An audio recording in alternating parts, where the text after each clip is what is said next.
Hello gamers, I'm Nkaziel, and in this video I will be talking about what we know so far about the highly anticipated Throne and Liberty that will be releasing globally sometime in the first half of 2023.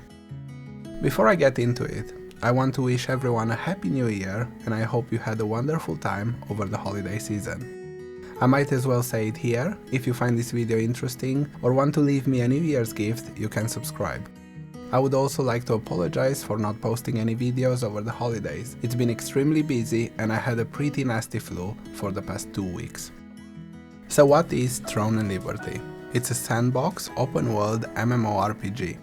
There is a lot to unpack regarding this title, so we will start with one of the things that is often overlooked by most other MMORPGs, and that is the massively multiplayer aspect. This will be a recurring theme in quite a few design aspects of the game. Throne and Liberty is trying to achieve a massive, living, breathing world, and they have designed the game around it. That sounds very vague, so let me explain. Dungeons and raids will be part of the open world, and they will be three-dimensional environments with multiple levels and difficulties. They will have everything that is expected from a dungeon, but on top of that they will provide the opportunity for multiple groups of people to interact with the dungeon on multiple levels at the same time, and even with each other. This alone will create a way more immersive and social experience than most other MMORPGs. That being said, I did mention that it will be a living, breathing world, and one way this is achieved is through the environment and the enemies changing based on stuff like the night cycle, weather and events. These changes will do more than change the enemies and the environment. They will also change how you, as the player, interact with the world. For example, if it's raining, a single target lightning spell will become AoE, or a fire spell might do reduced damage. I really look forward to see how exactly all these things will be implemented, because this could bring a level of depth to combat never seen before in any other MMORPG. It's worth mentioning that it is uncertain if there will be instance dungeons for smaller groups, and this may or may not be a problem depending on how the other systems in the game will be implemented. Since we mentioned how spells interact with the environment, we should talk about combat. The game provides a classless system. You will be able to have 2 sets of weapons equipped at any given time, and these weapons will influence the skills you are able to use. There is not much information available about this system, but we can make a reasonable assumption that it will be something similar to New World, where you have to level or upgrade your weapons independently of your character, and this will unlock various skills and passives. With one major difference in Throne and Liberty: weapons will have more than 3 active skills, and this can be observed in various footage available. This kind of system sounds amazing for people like me that dislike having to reroll in MMORPGs every time I want to try a new class, or in this case weapon.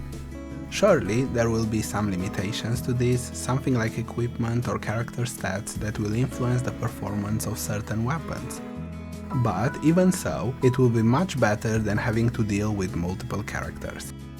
While we don't know exactly how many weapons there will be at launch, we've seen in the trailers at least 7 different types of weapons, and they are sword and shield, two-handed sword, dual daggers, bow, dual crossbow, staff, and a tome or a wand. That means that there will be 21 different possible combinations in theory.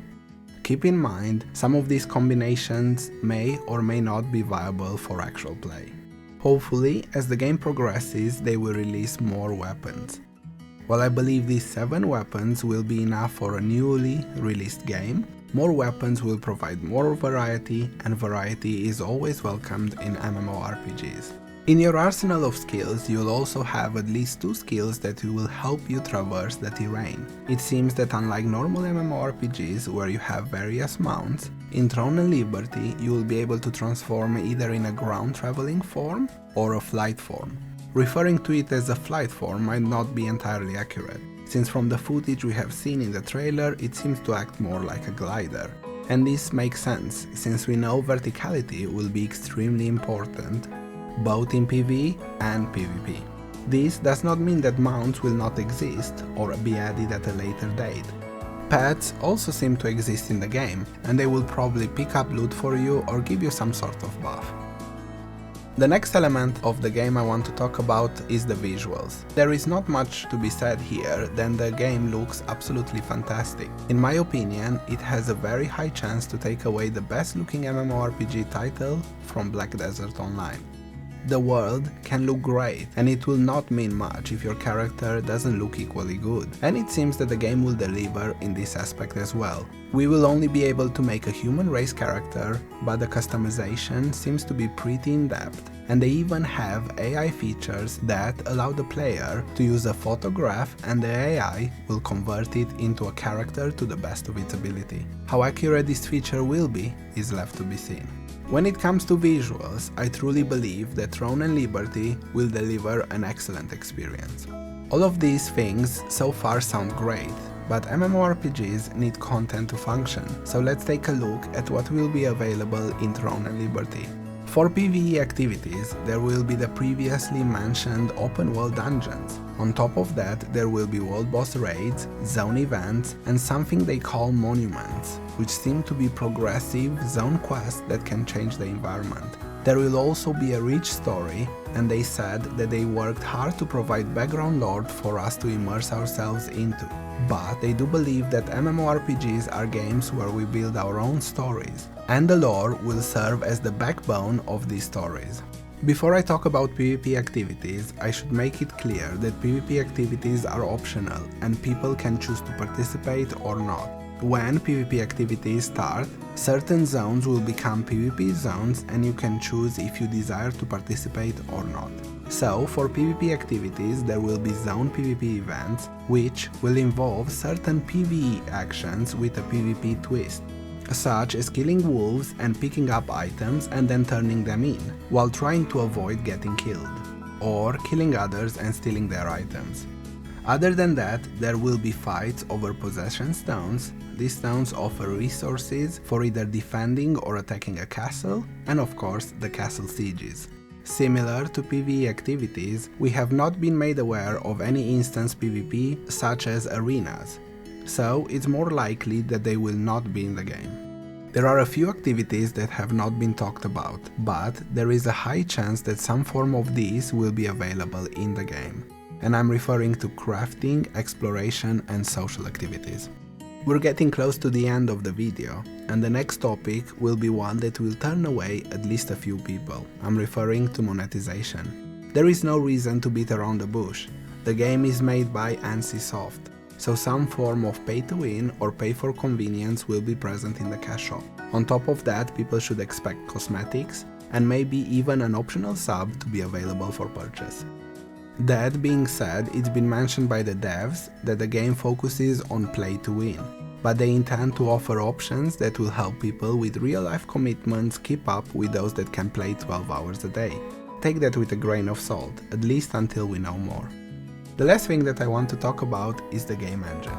Throne and Liberty is running on Unreal Engine 5, and this is fantastic for us as gamers, because Unreal Engine 5 is arguably one of the best game engines out there.